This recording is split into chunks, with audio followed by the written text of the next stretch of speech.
couple disclaimers off the bat. One is that the slides are functional. They're not beautiful. I apologize if other people have better looking slides. I hope to make up for it in the quality of the presentation and the humor that I bring to arguments and debate.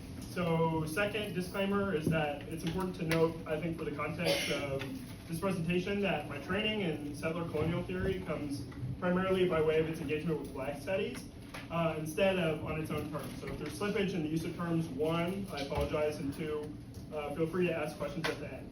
And also, I'll take all questions at the end for the sake of time, unless I'm clearly running short on time in the middle, and then I guess I'll take questions to lengthen it, but I doubt that happens. So today, I'll be introducing settler colonialism as a theoretical framework, and I'll be talking about how this field can make meaningful engagements with the topic. So I think that this is one of those situations, again, where the wording of the topic sort of clues you in on what one of the strongest negative arguments is going to be. So last year, you have property in the resolution, so naturally you're thinking like cap K. This year, I think exploration is the number one clue that, settler colonialism would be a thing. But you can make a reasonable argument that development is in the same boat. So that's, intro thoughts about settler colonialism. The structure of this lecture might be a little bit winding, but hopefully by the time I get to the debate applications of, these ideas, you'll understand why the first part is like mostly historical and theoretical context. So first, what I'm going to do is introduce settler colonialism and a couple key concepts from the field of settler colonial theory. Then we're going to explore why, SCT might have some benefit for understanding the world. And then we'll get into why, if you take seriously that last possibility, that settler colonial theory might have some use, you can make some pretty powerful debate arguments. So first things first, got to break down the terminology. First question that needs to be answered is, who is a settler? So in actuality, it seems like the core debate in settler colonial theory isn't so much like who or what is a settler, but what analytic is preferable between a framework of colonialism or a framework of settler colonialism. And then secondarily to that, sort of internal debate, are there meaningful enough differences between the two in order to argue, that they should be thought of as distinct? So I'll spoil the answer to the second, question, which is like, are there meaningful enough differences? And in the debate context, I don't really think that the distinction is super meaningful. But, for the purposes of situating this argument in the field that it emanates from, I think that it's still worth taking a bit to discuss, what scholars would suggest is the reason for this difference. So colonialism versus settler colonialism. There's a debate in the field as to when settler colonialism emerged. Most sources would say that the term really caught on as a significant category for analysis in like the mid-1990s. So I would say most simple way that you can understand the difference, that academics are trying to parse the difference between colonialism versus settler colonialism, comes from the passage that is cited on the slide. So a lot of quoted material in this lecture, and you're going to have to bear with me. A lot of it is just like long reading sections, but hopefully it has some utility for your understanding. This one is very critical. It's like the definition that you should think of for the rest of the presentation. So I'll read it. Colonialism is primarily defined by exogenous domination. It thus has two fundamental and necessary components: an original displacement and unequal relations. Colonizers move to a new setting and establish their ascendancy. If I come and say, you work for me, it's not the same as saying, you go away. This is why colonialism is not settler colonialism.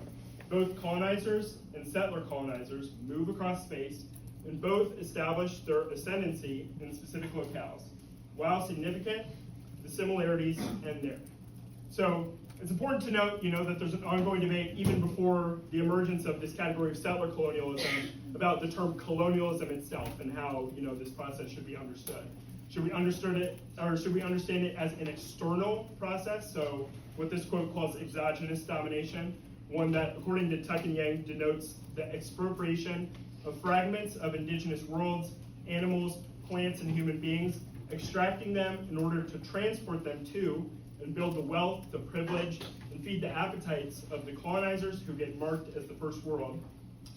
In external colonialism, all things native become recast as natural resources, bodies and earth for war, bodies and earth for chattel. So that's one half of the process. Should we think of colonialism as external? Or should we view it as a process that is internal to colonial nation states. So returning to Tuck and Yang again, the biopolitical and geopolitical management of people, land, flora, and fauna within the domestic borders of the imperial nation, bracketing in involving the use of particularized modes of control, prisons, ghettos, minoritizing, schooling, policing, to ensure the ascendancy of a nation and its white elite. So, like most academic concepts, settler colonialism, as a framework, is really trying to reconcile the existence of this binary between, colonialism, settler colonialism, between external colonialism and internal colonialism. And in short, settler colonialism makes the argument, this analytic settler colonialism, makes the argument that internal and external colonialism are operating at the same time. So we shouldn't understand, processes of, say, resource and labor extraction as necessarily separate from what we would consider demographic matters controlled by the state. So an example is there's no need to separate the usage of native land as raw mining material from the creation of missions that convert indigenous people to Christianity. They're part and parcel with the same overall goal. What is that overall goal? The elimination of the native or the indigenous person. So, just to say this distinction is super contested in practice. It's one of the core debates at the heart of the field. But it's not super relevant for debate. What is more relevant is what are some key features of settler colonial governance? And the reason that is because in debate we're trying to identify patterns, that are subject to critique. So in this way, I think one of the most helpful authors to begin with and to understand is Patrick Wolfe, whose 2006 article, Settler Colonialism and the Elimination of the Native, is seminal to the field. So, we can return back to that definition of settler colonialism that we got from the earlier slide. Colonialism is you work for me, settler colonialism is you go away. Another way of putting this is settler colonialism carries with it a logic of elimination. What is that? Well, Wolfe clarifies in this quote that is read in most every debate and makes sense as to why this is the case. So I'm going to read it, although you've probably heard it before, just because this is probably the most important definition to understand the rest of what I'm going to talk about today. So it reads, the logic of elimination not only refers to the summary liquidation of indigenous people, though it includes that. In common with genocide, as Raphael Lemkin characterized it, settler colonialism has both negative and positive dimensions. Negatively, it strives for the dissolution of native societies. Positively, it erects a new colonial society on the expropriated land base. As I put it, settler colonizers come to stay. Invasion is a structure, not an event. In its positive aspect, elimination is an organizing principle of settler colonial society rather than a one-off and superseded occurrence. The positive outcomes of the logic of elimination can include, all sorts of things. All these strategies, including frontier homicide, are characteristic of settler colonialism. Settler colonialism destroys to replace. So, this passage that's suggesting colonialism is a structure, not an event, it gets a lot of flack in debate because it's becomes somewhat of a buzzword at this point. But in reality, Wolfe is making a very powerful analytic claim that invasion is not just something that happens, it's actually a structuring logic.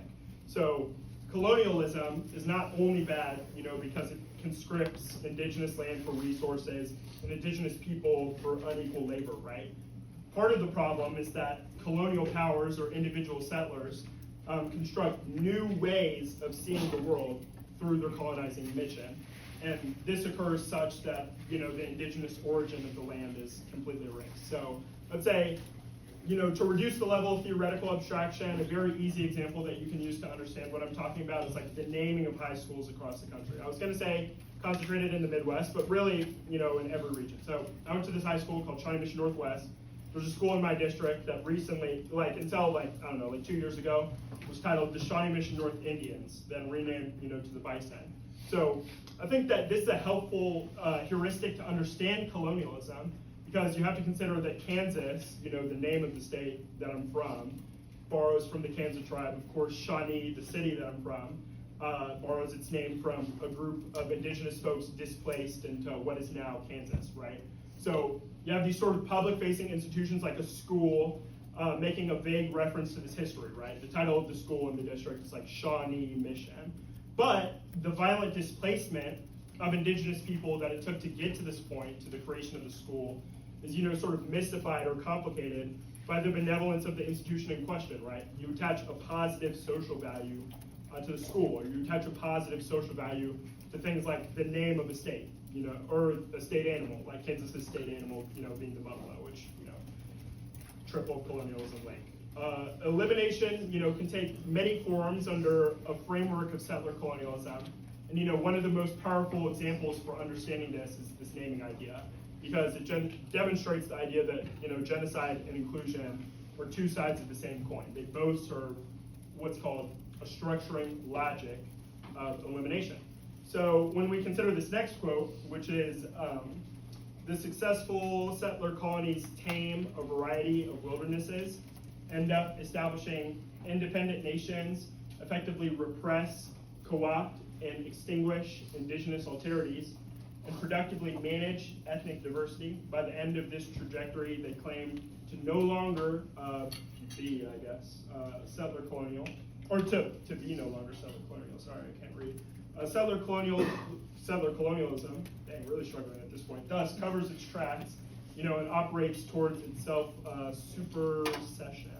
So we can understand how this argument, could begin to function and be understood as very powerful in the debate context, because what it does is essentially establish a very strong theoretical framework and critique to think through the legal incorporation of, indigenous subjects, customs, and naming traditions into Western legal thinking. It shows that, even what we consider as being helpful or engaging, like naming a school, the Shawnee North Indians, can still be dangerous given the structural inclination of the world towards, the exploitation of indigenous people.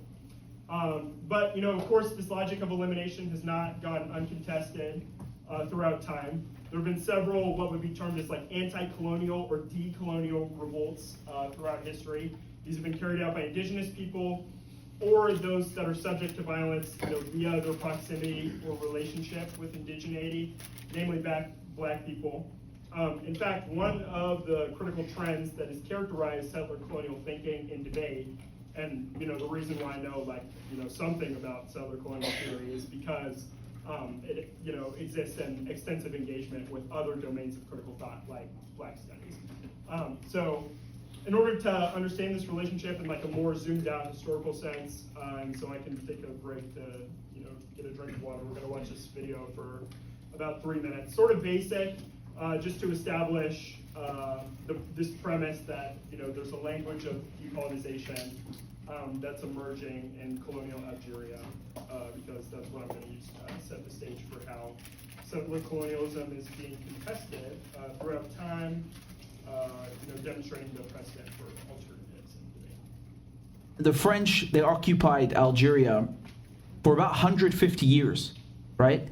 And it ended with a really, really bloody civil war. And of course, in French, it's called la guerre d'indépendance. So they call it the War of Independence. And it's funny because at the time, the French, they would not even say civil war, right? Because it was very embarrassing for them. Because for them, Algeria was not a colony or a mandate like Morocco or Syria. It was part of France. It was a département, you would have a state in the United States, right? So that's how integral the French considered Algeria. And if I'm not mistaken, you had between 1 million and 1.5 million settlers, right? And they all left, most of them. And they called them les pieds noirs, black feet. You had a really bloody war of independence from 1954 to 1962. And the number of Algerians killed, I mean, some people call this a genocide because the numbers are so outrageous, and of how vindictive it was, right? So the floor, the minimum that we're talking about is 1.5 million, right? And it really varies. You have some people that say it's 5 million. Some people say it's 3 million. I mean, it doesn't change anything that we're saying, right? Like at the end of the day, these numbers, they're astronomical. They're outrageous. And you have a lot of torture that was carried out at the direction of the French state, right? So this isn't, oh, it's a few people who did a little bit of torture, which, I mean, I don't say how that's okay, but this was really sanctioned and mandated by the French government.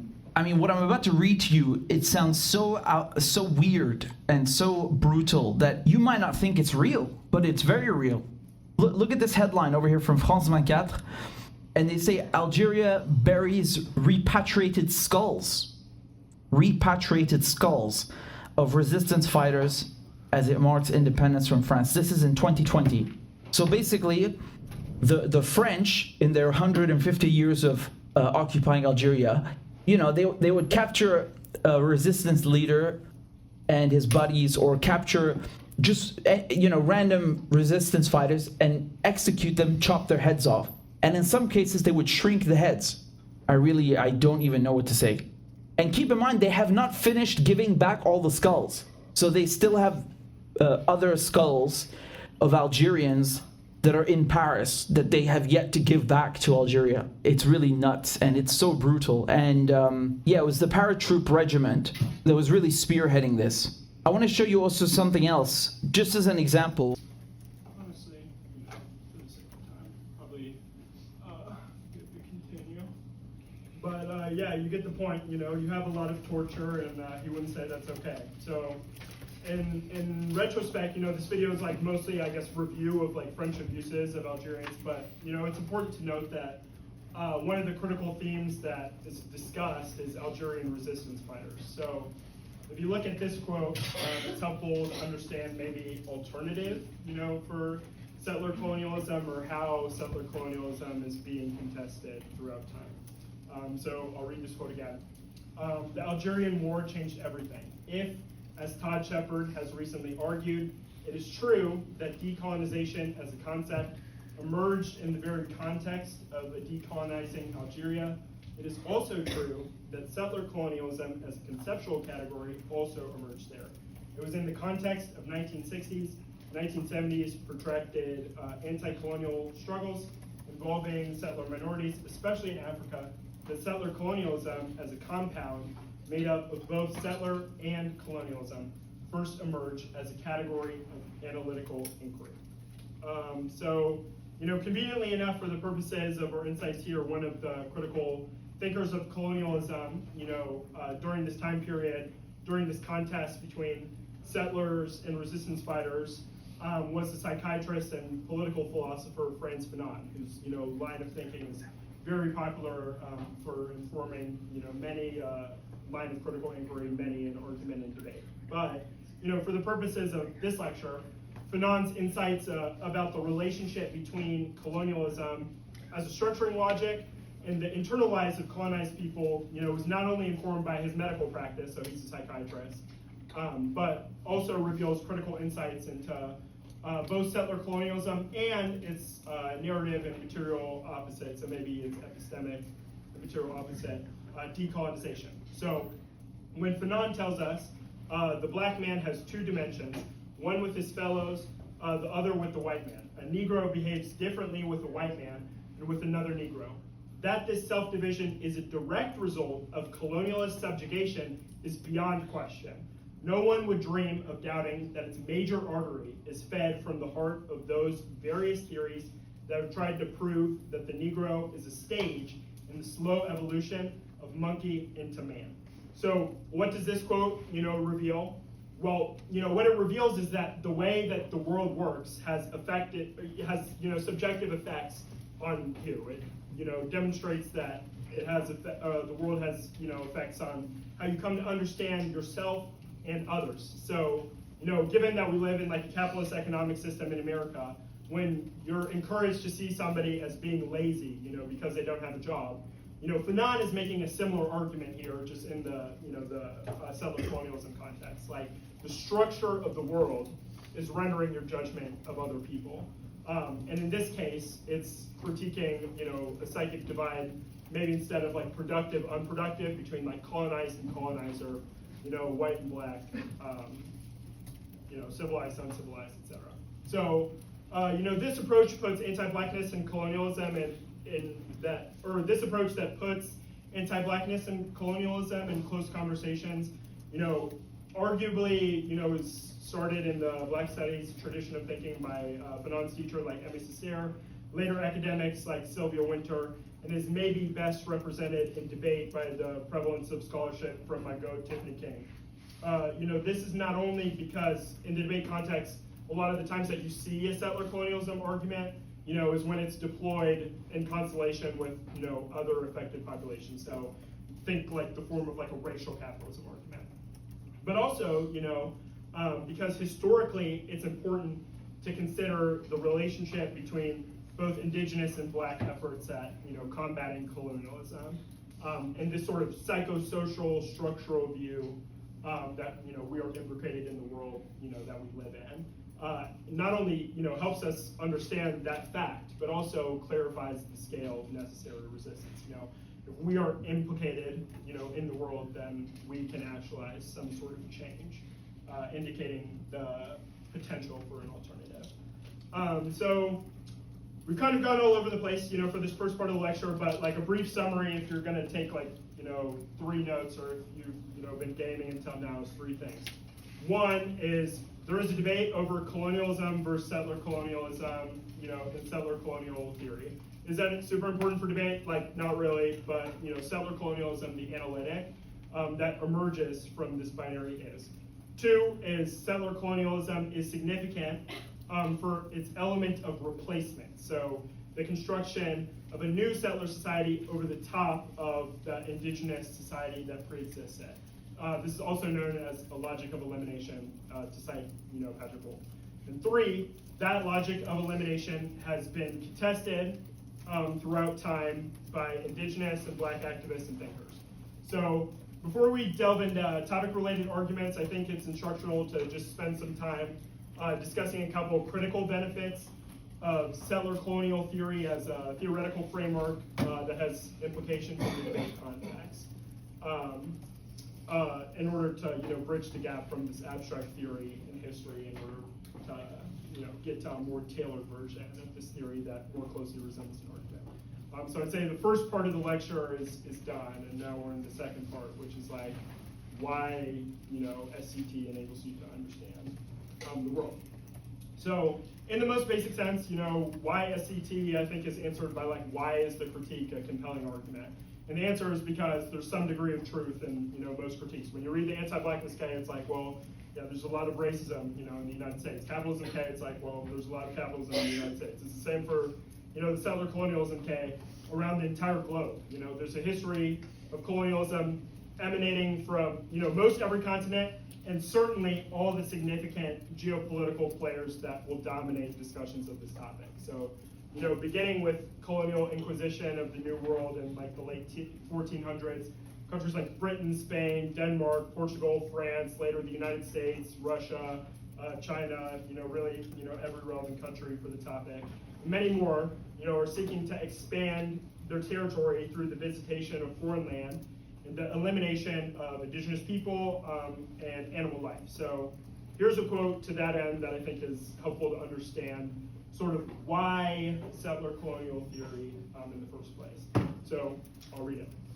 In using SCT to challenge these claims to neutrality, scholars highlight both the state's role as a political actor in ongoing colonial conflict and the performative nature of settler sovereign assertions.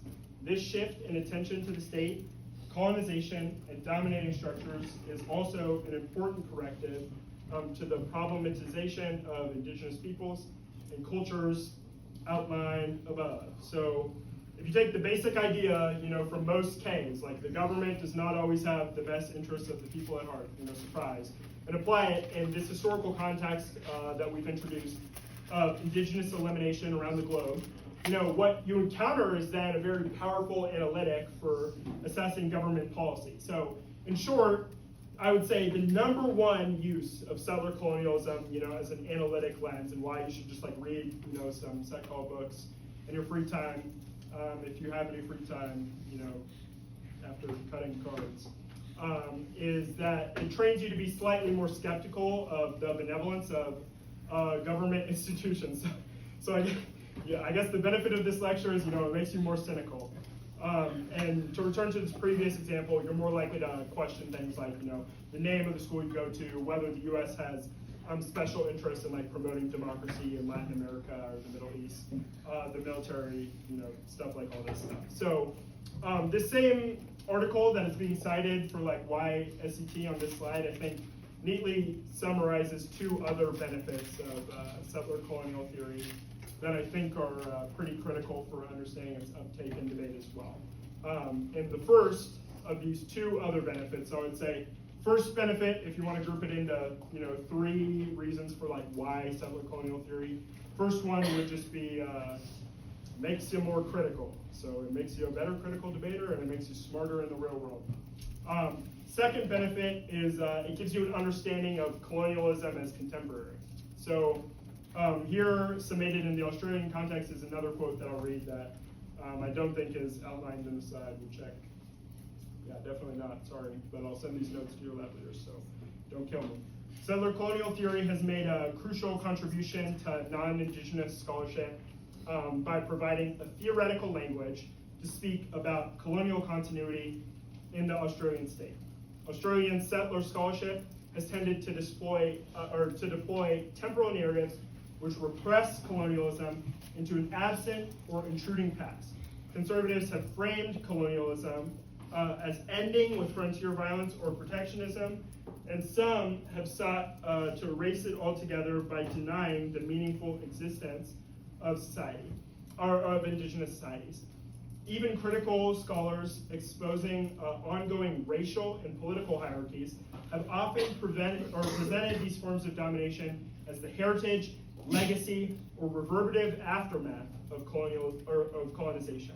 This has not generally been reflected in the analysis of indigenous scholars, many of whom present colonialism as an ongoing reality for people and communities. So, keeping this idea of questioning state neutrality in mind, we can see that one of the utilities of settler colonial theory is that it allows us to accomplish this goal of questioning state neutrality both in debate and in the real world by developing an understanding of how colonialism reverberates, in the present. And this is painfully obvious, if you live in the United States, which I'm pretty sure like 99.9% of us do in the room. We're only just now having debates over whether or not, the Washington football team should be renamed.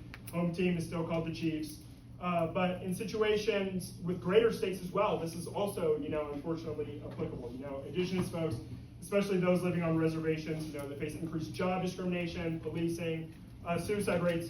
All of this, in 2025, long after what we would, conceive of, at least in America, as the end of colonization, right? So this proof of concept for this earlier idea of elimination to replace. The idea that colonialism is something that is relegated to the past is a technique of settler colonial governance that has been, quite successful in the United States. So an example that I think of all the time for this is like in first grade, we did like history projects around indigenous groups in Kansas. And the naming of these projects is like a history project, it's a demonstration of this idea. It demonstrates that there's a schism between the past and the present created artificially, which is bad, because indigenous people still suffer in the present just the same as, any other underserved group. So I'd say the third big benefit to settler colonial theory, so second benefit being it gives you an understanding of colonialism as contemporary. This third benefit, I think, is a little bit more critical in the debate context and to understand in life. So it is this idea that is quoted. It is, while it is uncomfortable, the approach gives us a clear picture of ourselves as sites of settler identity and is located within the relationships that we seek to describe. It shows that settler colonial investments operate at the level of the state, society, and the individual self.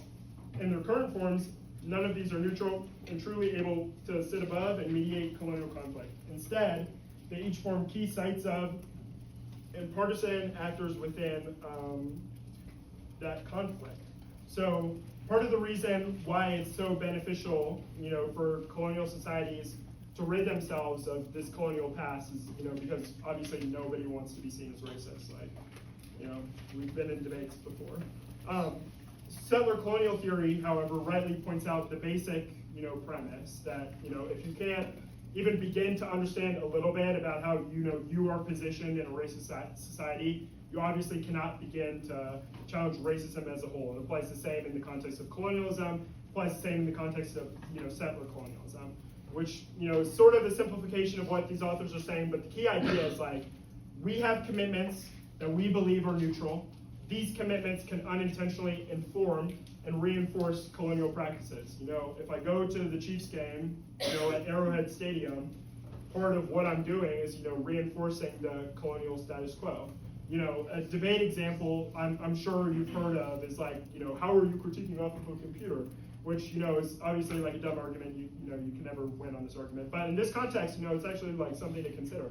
Every day we make value judgments for our own convenience that have knock-on effects on colonized populations across the world. Rare earths are mined for our phones. When you all source all of your piece of evidence through AI, it's burning through limited water supply, it's emitting toxic air, and reservation territories. So this is bad. This is bad. A common phrase that you'll hear in debate is the idea of a settler move to innocence, and this idea comes from Tuck and Yang's decolonization is not a metaphor. Part of what that idea is trying to gesture towards is the idea that every day, just to make sense of ourselves in a settler society, part of what we have to do is absent, these questions of power relations from our lives. And the reason that is because if you live in the United States, if you live in a settler society, you benefit, from the status quo that these power relations constitute, for the most part. I guess I shouldn't speak, in universalisms if I've learned anything from, critiquing. It behooves you to suggest, that you aren't, actively participating in the settler colonial society. And the reason this is because it removes the historic, culpability for decolonial action. So, example at a different level of abstraction, I think that is helpful is there's this video on YouTube by this guy named F. Lemon. He describes the contemporary fascination with true crime and medieval torture methods as an effort to see ourselves as the most ethical that we've ever been. So part of why we're obsessed with all these true crime videos in the present is because we want to make ourselves feel less crazy. But, part of the problem with consuming all this true crime content is, that feeling of being less crazy, of being, less evil than, these people in the JCS interrogation video. Is that feeling is sustained, by tacitly supporting an institution with a questionable relationship with the less fortunate. So in this instance, when you're watching these true crime videos, it's a little bit, propaganda, it's a little bit prison industrial complex food, right? So same thing here in the settler colonial theory context with, our over-reliance on the state as an arbiter of legitimate political action. So now, we can get into debate implications of settler colonial theory. This is the third and hopefully close to final part of the lecture. Debate implications of settler colonial theory, and I'll explain them, in accordance with an exploration of the topic and potential link arguments that, you can make to various affirmatives. So I want to say at the beginning, maybe this is a hot take, but I think it is just the truth, that it's most ideal for negative settler colonialism critiques to take one of two approaches separately. And the problem that I think is commonly wrought in settler colonialism debates is that both of these strategies are employed at the same time, and it muddies the waters for what you're trying to communicate for the judge.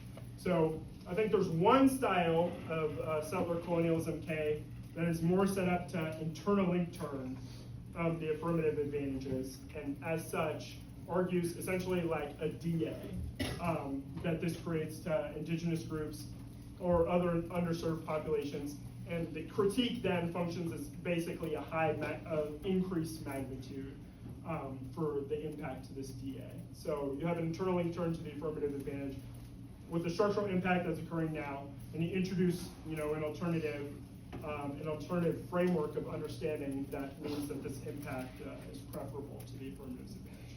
So one style of set call K is internally turned.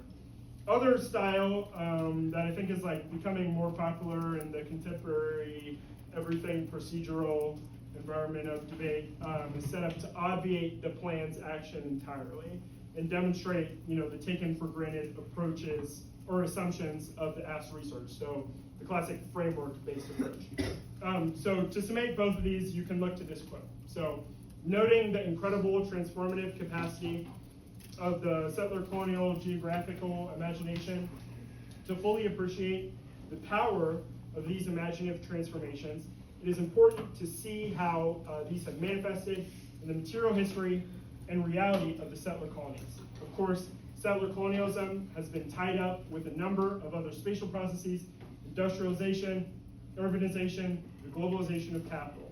Many of these processes fueled by colonial accumulation of resources and territory. So when we consider these various affronts that we've been discussing against indigenous space and life, so what is Alger terms an intensification of extractive activities in many parts of the world. So think like mining, drilling for oil, conscription of indigenous people for like little to no paid labor. And then we consider the attendant hierarchies that this creates, civilized, uncivilized, developed, undeveloped, foreign versus citizen, stuff like this. We can begin to attend to what this quote would indicate is like a material discursive implication of settler colonialism. So something that is both felt in the real world and something that is understood in like the mind's eye. It's in the physical realm and in the mind. And you can explore both pathways in debate. I would say the internal link turn version, it usually features less framework by virtue of its standout strength, which is that it consequentially refutes the affirmative plan. It is basically a DA, just in critique form. So one of the more powerful versions of this K that you'll see in practice is the version that just essentially impact turns development, which is disputing the asked internal link to solving its harms. The affirmative's plan is suggesting development is productive for solving some end. You're suggesting development is colonial. So to get an understanding of what this might look like in practice, we're going to watch this video. It's not in the US context, but it's still helpful. We're going to watch like 5 minutes of it. And before we watch this video, what I would just clarify for the purposes of the next part of the lecture is that briefly going to explain the internal link turn version of settler colonialism in line with like the development portion of the topic. I'll explain the frameworky version of settler colonialism in line with the exploration part of the topic. I'll briefly talk F and then I'll take questions. But we're gonna watch this video first.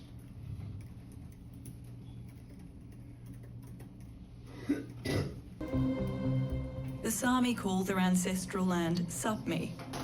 It stretches from Russia's Kola Peninsula across the borders to Finland, Sweden and Norway.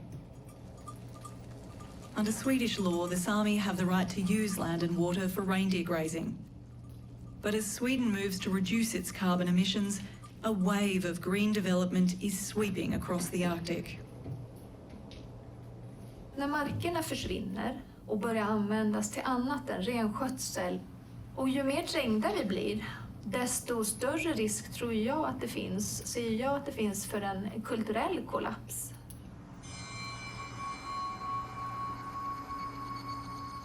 For centuries, the Swedish state suppressed Sami language and culture, but the Sami fought to have their voice heard. The Sami parliament was formed in 1993. Its head office is here in Kiruna, in the shadow of the world's biggest underground iron ore mine. Despite its name, the parliament has no legislative power.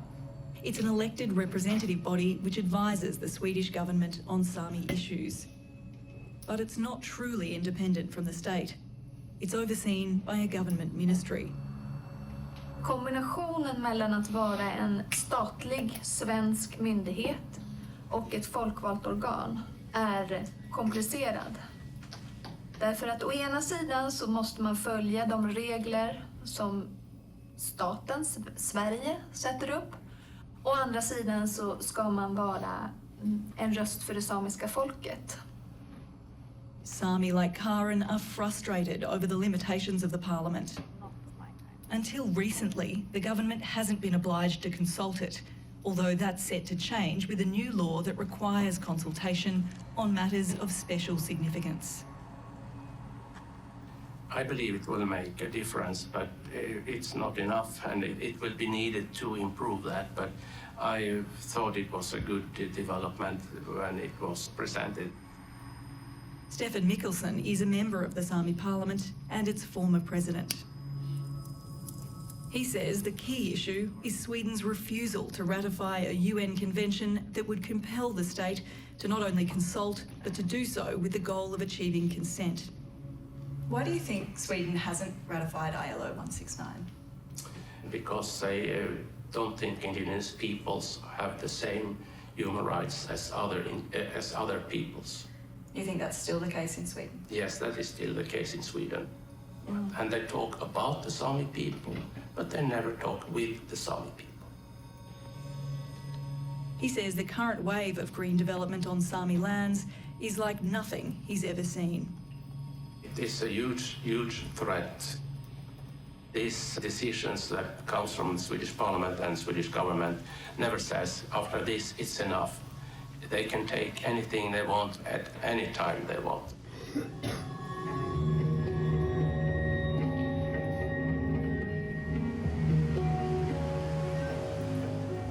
One of the proposals being fought by the Sami Parliament and Karen Sami village is here in Vitanki. The surrounding forests are critical to reindeer grazing and a key migration area. But they're also home to Europe's biggest untapped deposit of graphite, an essential material needed for electric vehicle batteries. Today, Karen is visiting the proposed mine site as part of a Land and Environment Court hearing. Det här området ser ju vi framför oss påverkas också, inte bara av transporterna, utan även dammning, ljus, seismisk aktivitet och så vidare. Ser vi också en klar negativ påverkan på renskötseln.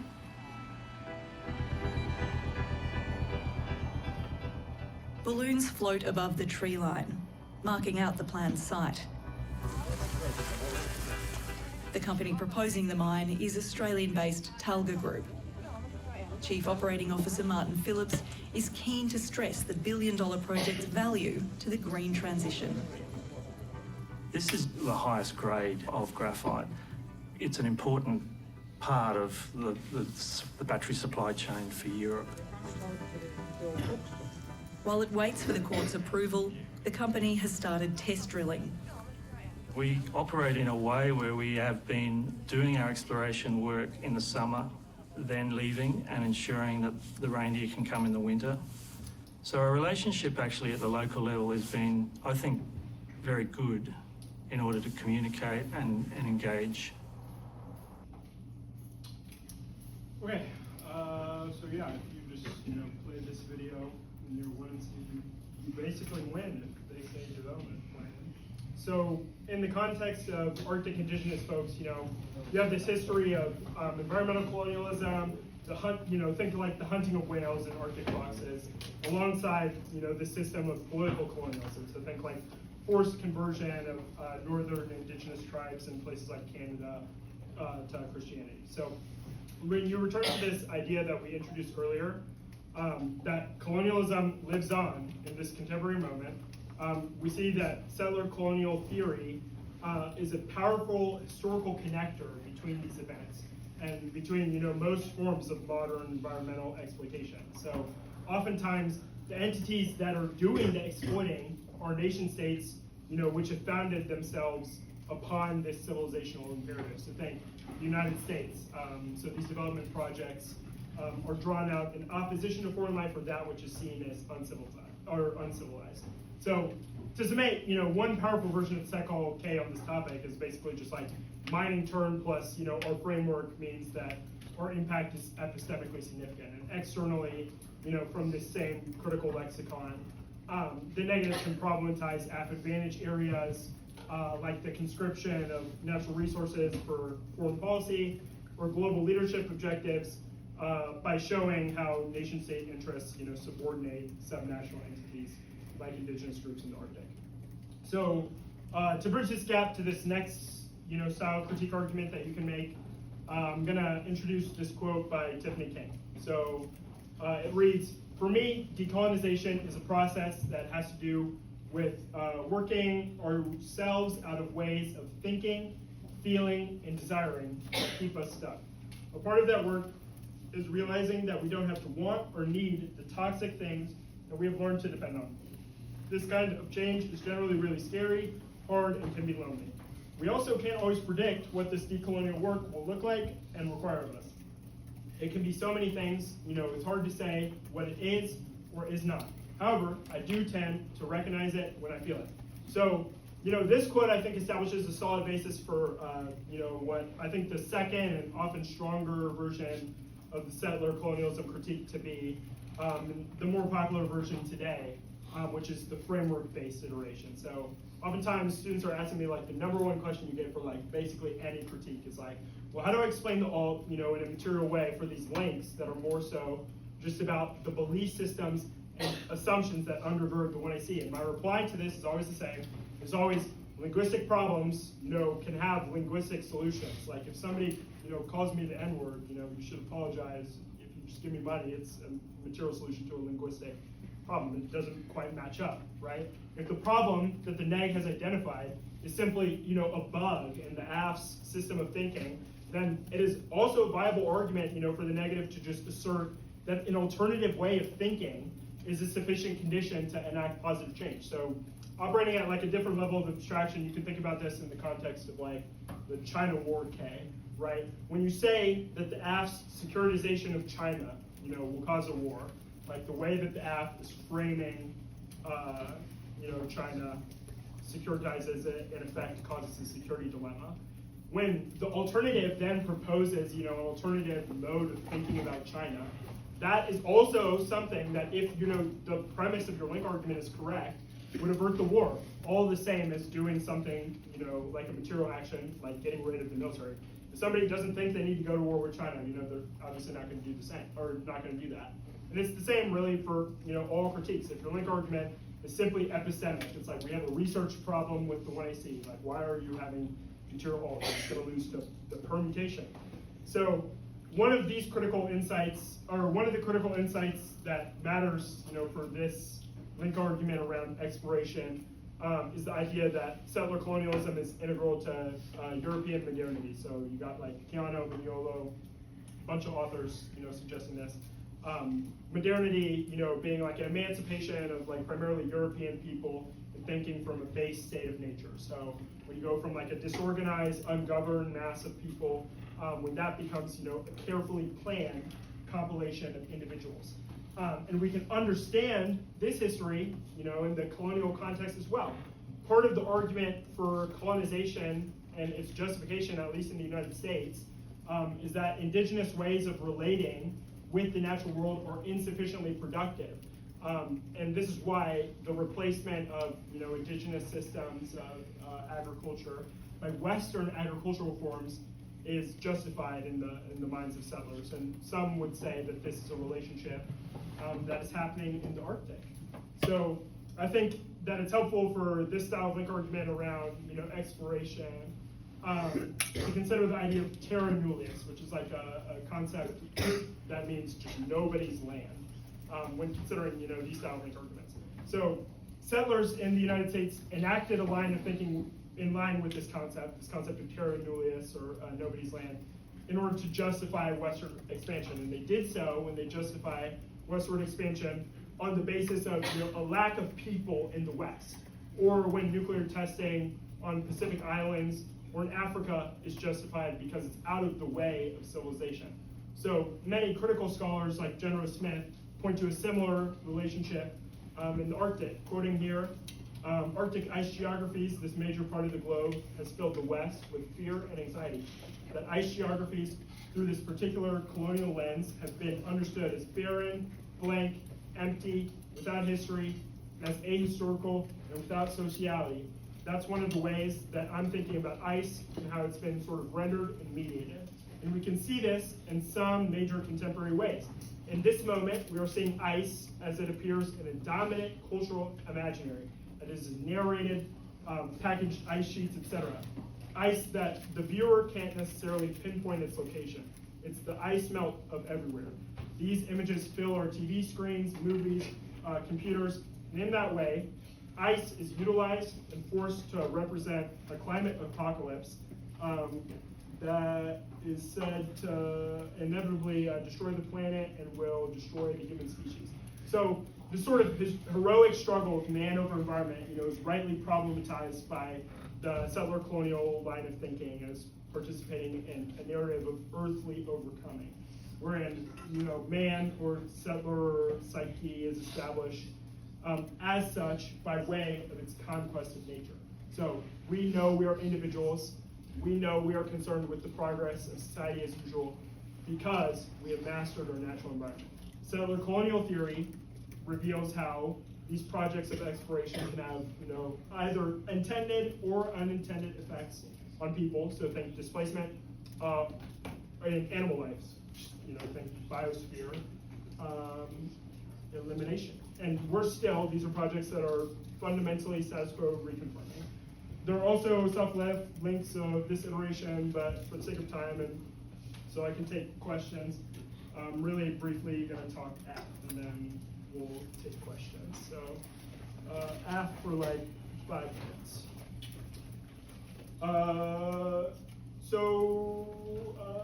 Purpose of this lecture is mostly survey of negative options. I have limited thoughts about F. I would say here's a list of the greatest hits of what you need to consider when debating the settler colonialism critique, given all of the above. I have 4 thoughts that might be helpful. One very, very long quote that I'll read as the basis for the second thought.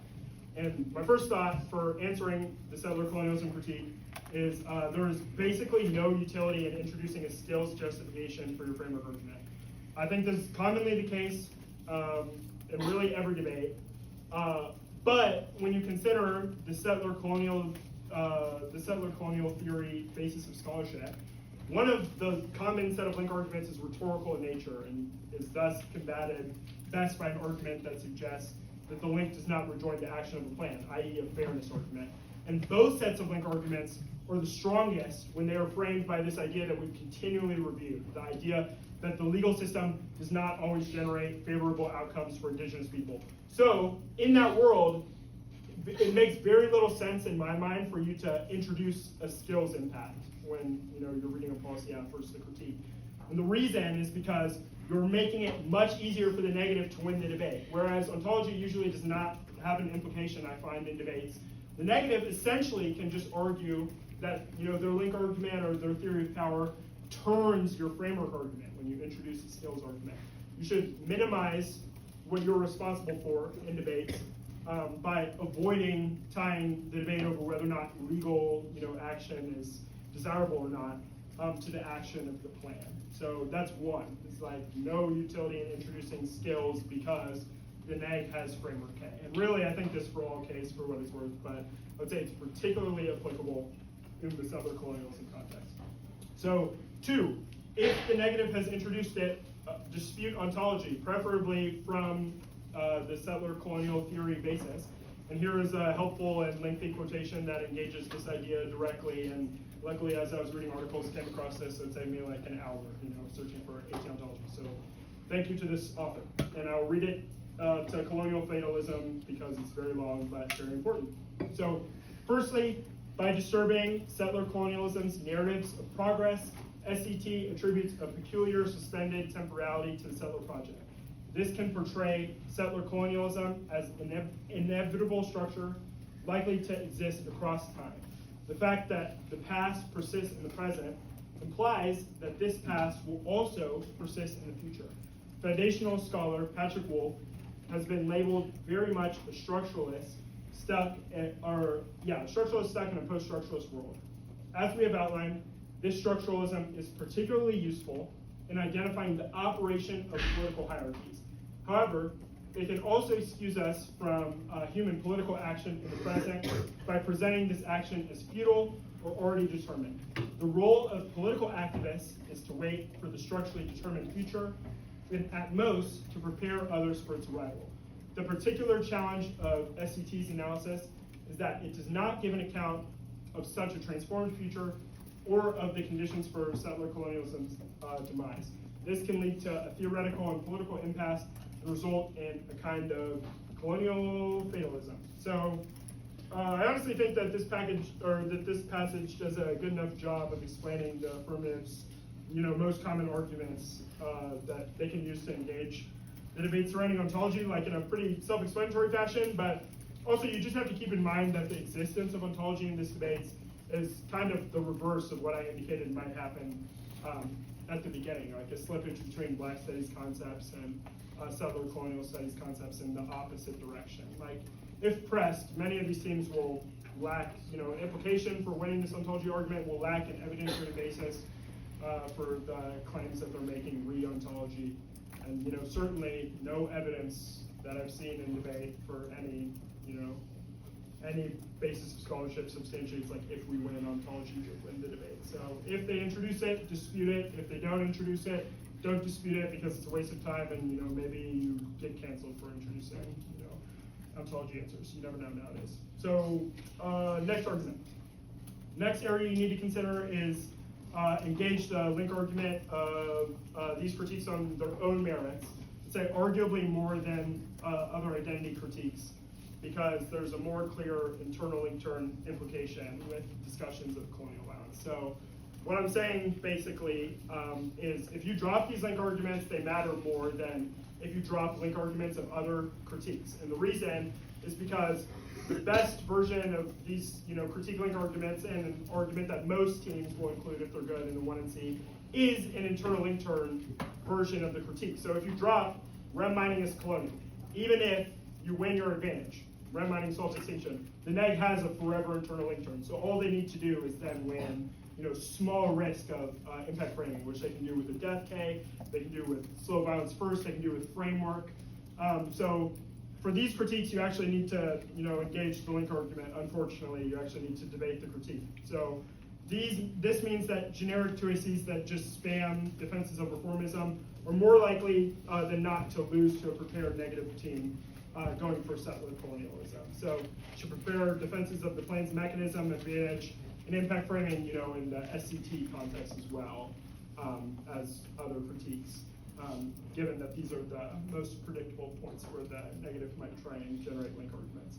And then last thing to consider, so that's first three things, is like no skills justification if they have a dispute ontology, and then gotta debate the link, can't drop the link.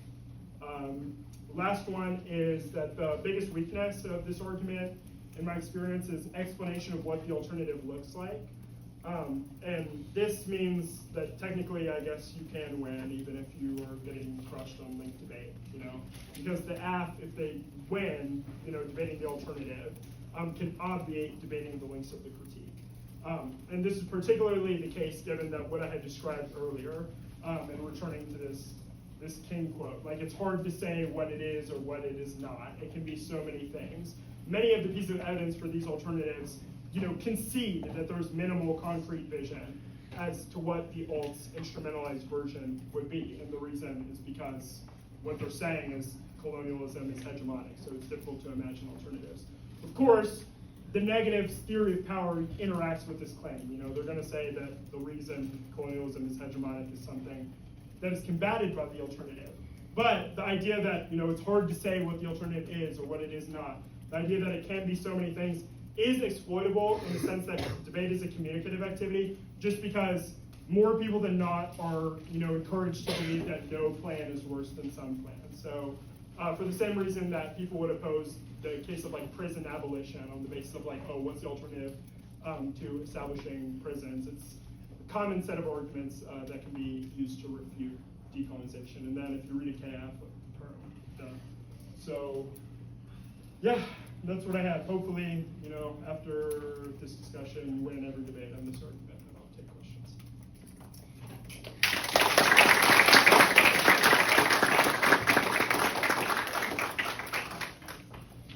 Yeah. In the ways that like modern states say they're not settler colonists anymore, is there how like the person in the video about the extraction on Samiland was saying like we're doing exploration, but in a way that's good. Is that a common theme that people will justify what they're doing? Like it's just exploration or it's just development? Yeah, 100%. So you can see in the video, like one of the things that says, sorry, I'm trying to get my paper organized, which is not at all important to do right now. So one of the things that he says in the video that I wrote down is like, okay, this is like the highest grade of graphite. It's like what we need for batteries. So yes, environmental colonialism is justified on the basis of these progress narratives, these development narratives that occurs both at the nation-state level, so things like humanitarian assistance, done by the military, and at the private level, think of this like battery company.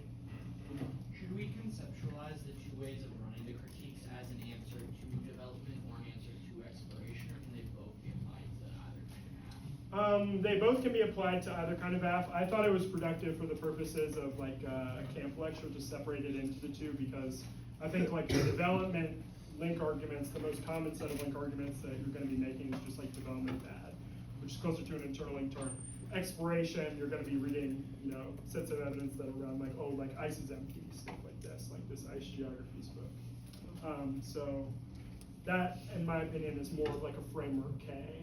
It has like closer to like what would be termed, I guess, in contemporary debates like episteme side impact. That pairs with framework and like epistemic. Yeah. What do you think is the best? Because I think a lot of the times the absence topic, it is definitely true that they affirm colonial action. The U.S. engaging with like occupation parts of land is probably just objectively colonial. So how do you walk that line when arguing or like contesting the link of the affirmative, like making a no link argument, or something like that, but denying the fact that the action is probably colonial? Well, I would say if you don't deny the fact that the action is colonial that the plan takes, you're going to lose. Well, I guess So sorry, you should dispute the link, but you can dispute the link in other ways than just disputing the link on its own terms. So I would say one of the best ways to dispute the settler colonialism critique that sort of dovetails around link is like arguing that the app solves the impact of the link. So it's like something that the app does resolves resource colonialism, resolves environmental colonialism, environmental unsustainability. Because the neg is likely to introduce like these big root cause arguments. Like settler colonialism is responsible, for Arctic security dilemma. It's responsible for global warming, stuff like this. So if you can introduce like app solves like neg internal link, you don't really have to debate the link argument, and you can also debate the alternative. So pairing like blue win is more effective at solving exploration impact and alternatives is probably better than just talking about solving it. Yeah, link turn and or DA to alt and or alt fails plus base L. Yeah. Do you have any tips on astronautology? I'd say just pull up my lecture, go to this slide, and just read it, and then you win. I would say like two things off the bat. One is like why does ontology matter like at all? Like just be like, if you win ontology, what does it mean for the debate? That is supported by a piece of your evidence. Because like most people in debate that are reading these arguments will like have a debate, like a sort of mathematic implication for ontology, which makes like very little sense to me at all. It's like why does the world irredeemable mean infinite impact? It has clearest implications when you've defended reformism. So like if you say legal skills good, you're gonna probably have to debate ontology if the negative introduces this argument. So I would say one, probably no implication. Two, unlikely they introduce it because not a lot of teams, I think, want to defend like strong ontology claims anymore. If they do, there are a lot of ways to debate it. You can propose this like colonial fatalism thing. You can combat it, from the SET perspective, arguing that, I don't know, it shuts down alternative questions like gendered colonialism, stuff like this. So there are a bunch of ways to combat it, but I would say the biggest one is just like there's very little implication if you don't introduce defensive reformism and skills impact.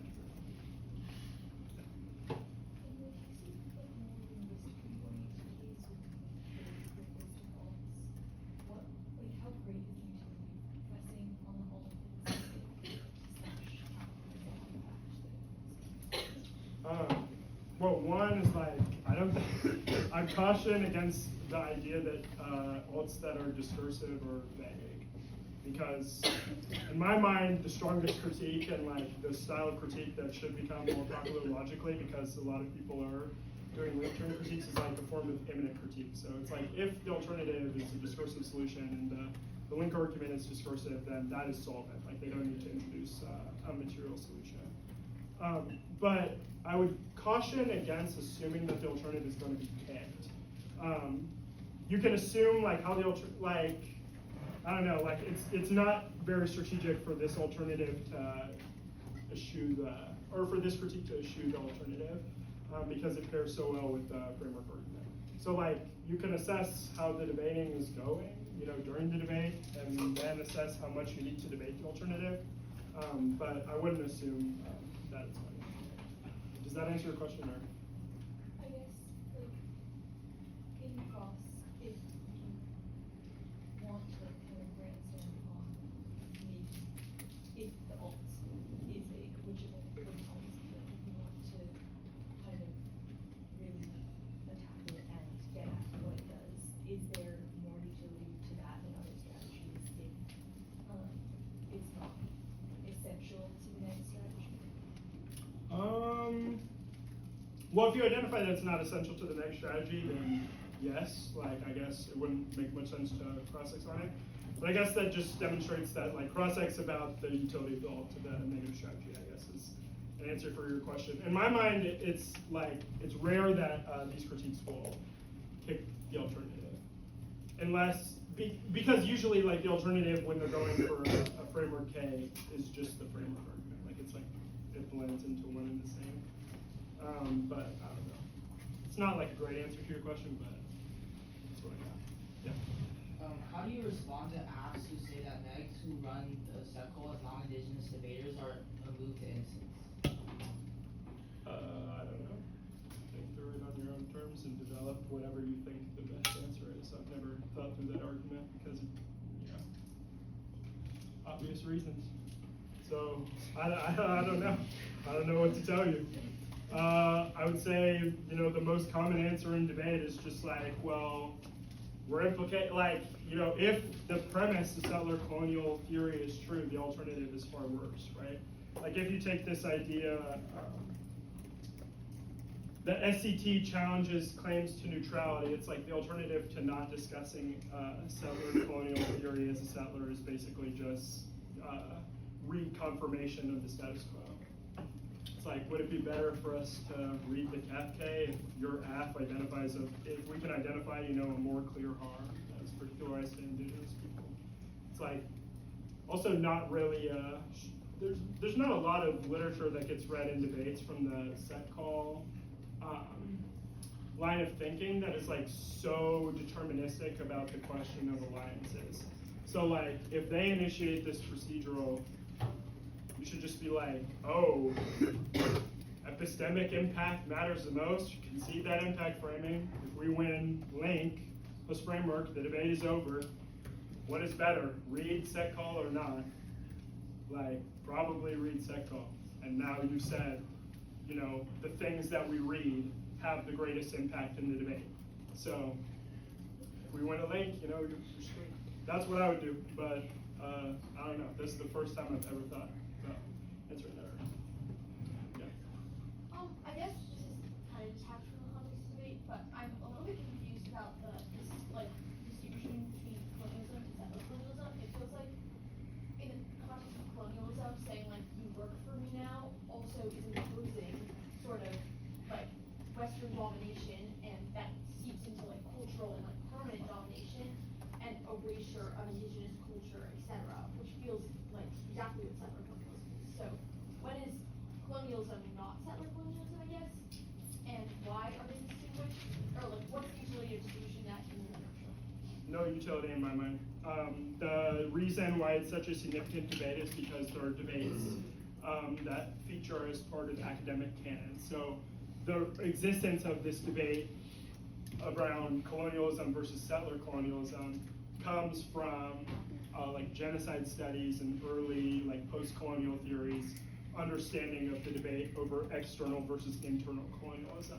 and then settler colonialism emerges as an analytic that reconciles the two. So the argument that, you know, colonialism, like you work for me and you go away, or like co-imbricated, that's the argument that settlers. But in debate, it doesn't matter in my mind. Other questions?